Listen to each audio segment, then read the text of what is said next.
Hi guys, Viking Reefing here. I quite often get asked how I manage to keep my water so clear. So let's go through the steps that I take to improve water clarity in my tank. The overall goal for me is to have my fish look like they're swimming in gin.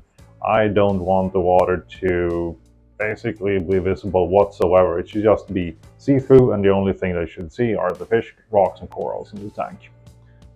So let's get into it.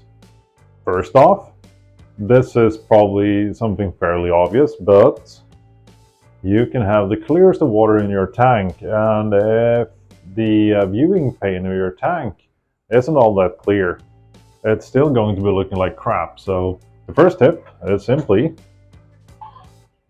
use an algae scraper. I find that I can go about 2 days or something without scraping before like the little haze of algae sort of diminishes the overall impression of my tank. I mean, you can't really see any algae if you're just looking from the front, but if you view it from the side pane, you can always see a slight dusting of algae. So be very diligent with your magnet scraper. Obvious tip, I know. My second tip is in line with my first tip regarding the visibility through the actual glass pane. Over time, you tend to get a buildup of salt. If you just like use like your t-shirt or something or your hand, you probably won't actually be able to instantly tell that you actually have a lot of crap on your front pane.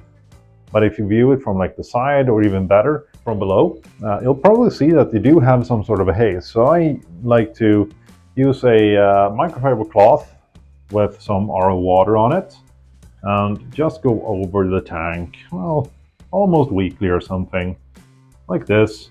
And I find that this really does actually help with the overall crispness of the tank if I do this. And if sometimes I just forget, because this is a fairly easy thing to forget, and I look at my tank and I go like, it kind of looks like crap. Why is it so like murky?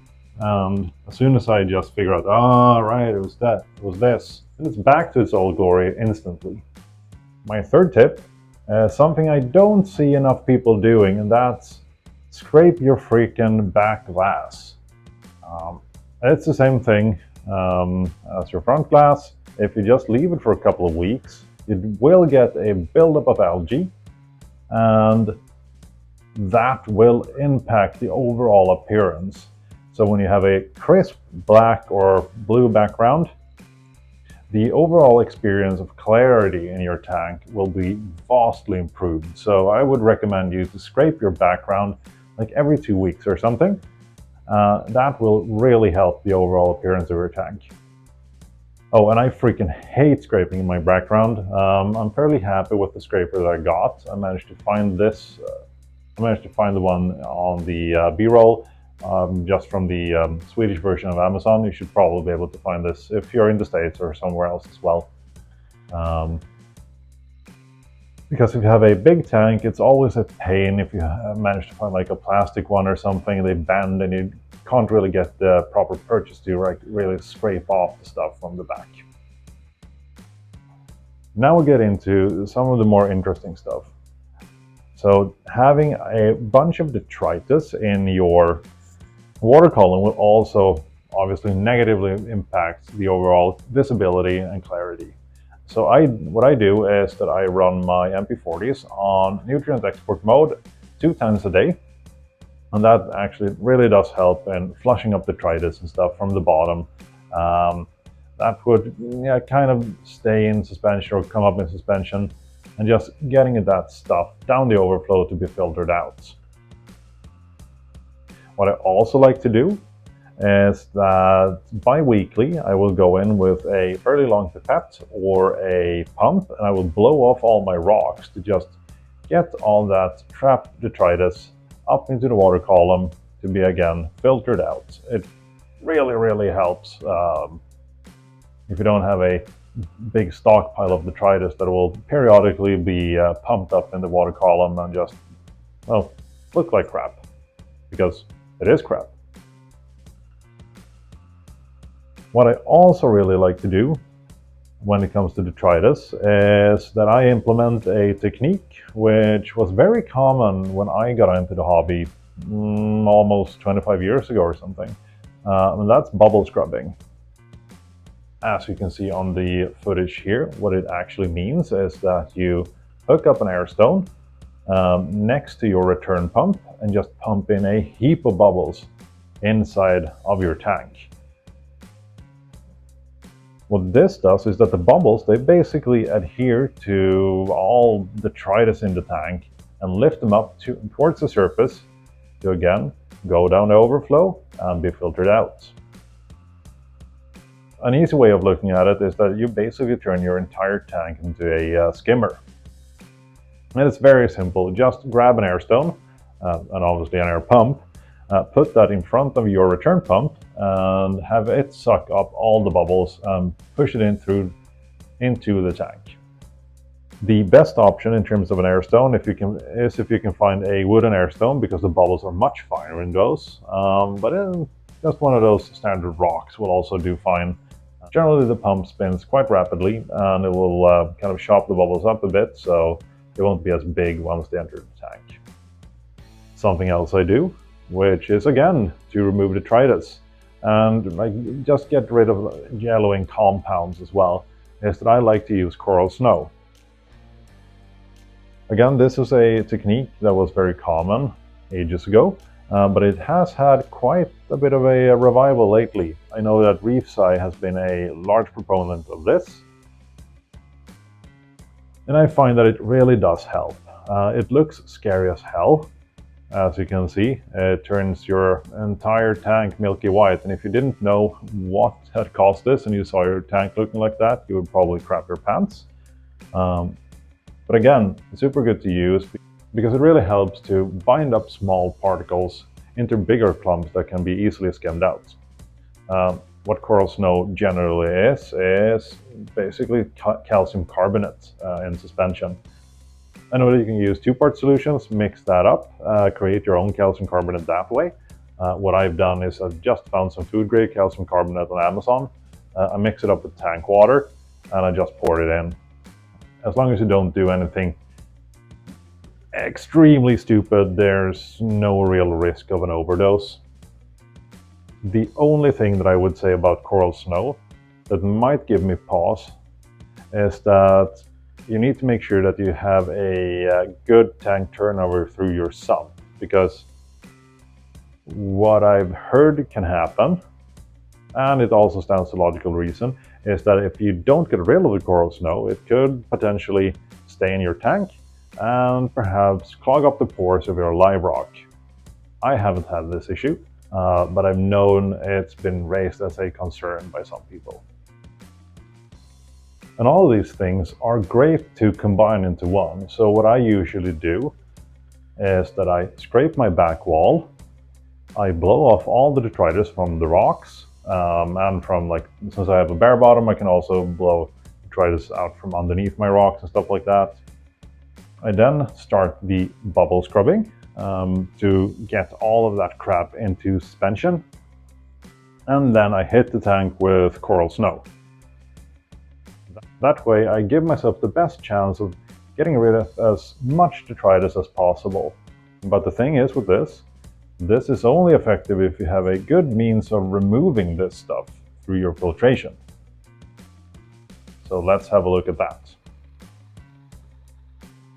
So in terms of mechanical filtration, my first line of defense is this filter roller from Arca. I find it does a great job of filtering out all the gunk that comes down my main overflow. I believe it's rated for 5,000 liters an hour, but I'm pushing more than that through it. I believe I'm up to like 7,000 or something. But having good mechanical filtration is very good in terms of getting rid of detritus.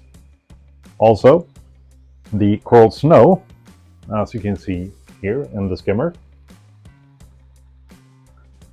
makes it so that all these particles are easily skimmed out. So having a good skimmer is also key when implementing these techniques. In terms of other filtration, I also run a fairly large UV sterilizer. This is a 110 watt unit. I would actually love to double the amount of UV, but I can't find a proper way to mount it, unfortunately. Not as of yet. I might have something in store for that, but that's a future video. But what a UV does is that it kills off, well, basically all free-floating algae, and it will vastly improve the clarity of your water. So that's going to be helping a lot as well. I have a fairly large UV. If you're just going for water clarity, you could probably size down quite drastically. I also use my UV for parasite control, so that's why it's so big. But what it actually does is that the UV radiation kind of just kills all the bacteria and free-floating algae and helps breaking them down, and then it's easier for like the skimmer and stuff to get rid of them. So if you have some yellowing to your water, it's definitely going to be helping. Another piece of the puzzle is ozone. I freaking love ozone. I'd say that this is probably the simplest way to achieve very clear water. If I just had to pick one option, it would be ozone. The unit is shut off now. These days I only run it during the night at a fairly low dose. I saw some lateral line erosion on a couple of my fish. It was probably more connected to stray voltage, which I found out I had an issue with. But just to be sure, I halved my dose. So in the past, I ran ozone 24/7 on a fairly low setting, but I'm trying it out now to see if it actually does help somewhat. There's some anecdotal evidence that a very high amount of ozone can impact some metals, some trace elements in your tank, which can actually lead to lateral line erosion on some fish. But ozone is generally very safe if implemented correctly. I use this tune skimmer here. So basically just inject it here. They're both on a timer, obviously. And I run carbon on the lid here as well.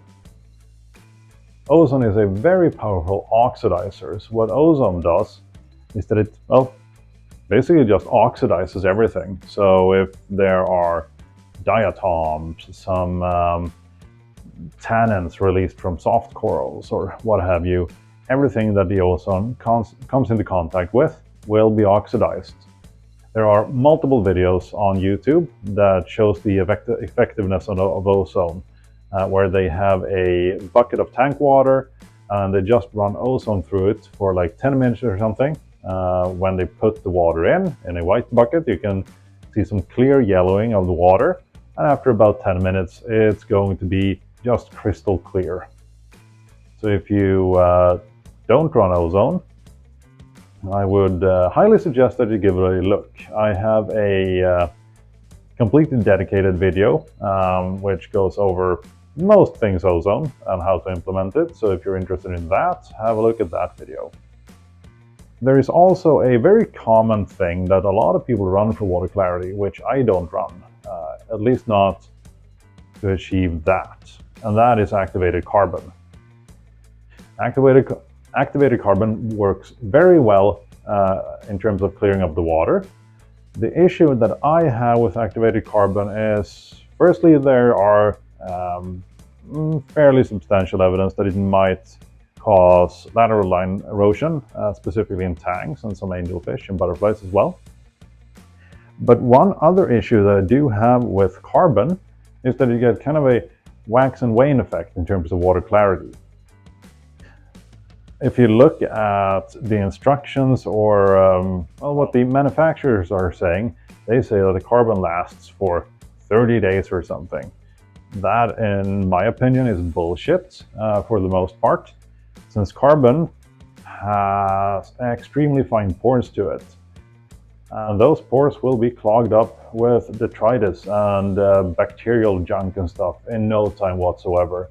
So I'd probably say that your carbon is exhausted after 3 to 4 days, a week tops or something. And as soon as the carbon is exhausted, then water clarity will begin to degrade. So you kind of, and if you just change it out like every 30 days or every 45 days or something per the manufacturer's instructions, you will have a huge difference in terms of clarity over that time. And I mean, it's just a pain in the ass to change out, in my opinion. You have to rinse it.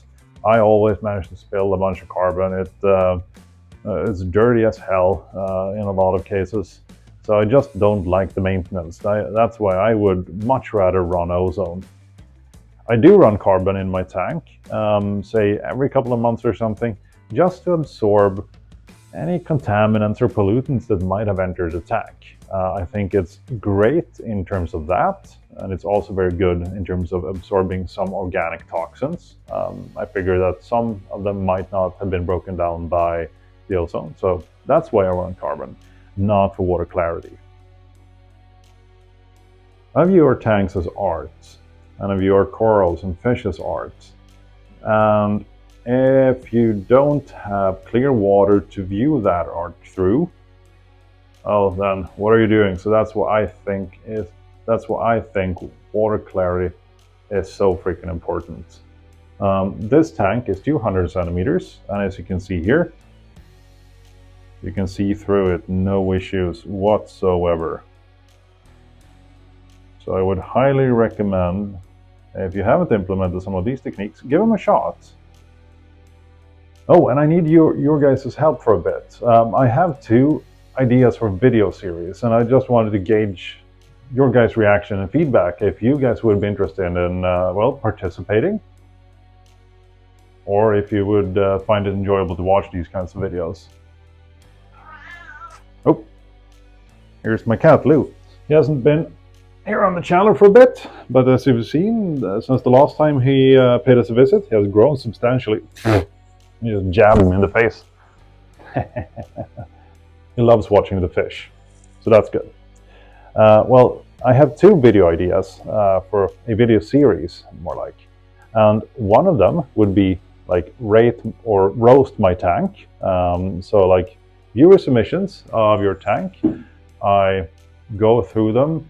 I give you my honest opinion of your tank. If I see anything that I really do like, if I see some, well, perhaps points of improvement and things of that nature. Just everything in good fun, of course. And I've stolen this idea from Fish of Hex because he used to do these. And I think also Mark Callahan, Mr. Saltwater Tank, used to do these. And I always find them very enjoyable. The other idea I have is something I actually also stole from another content creator in a different hobby space. And it's hobby nightmares. It would be very interesting if people would be up for just sending in their actual nightmare occurrences in this hobby. And I guess a lot of them will be tragic, but laughter is healing. So I guess if you've done something stupid, we can go through it and just have a bit of a laugh together. Or if you've managed to do what I did, get velvet in your tank. I think those kinds of videos could also be informative for the general reefing public. So what do you guys think? Would any of those ideas be interesting to you guys? Post your opinions down below in the comments. It would really help me out. And I think this was about it. If you have any additional tips that I didn't cover in this video, please post them down in the comments below. I always want to try new techniques to get better water clarity, and you can also help some of your fellow reefers. Alright guys, have a good one. Bye.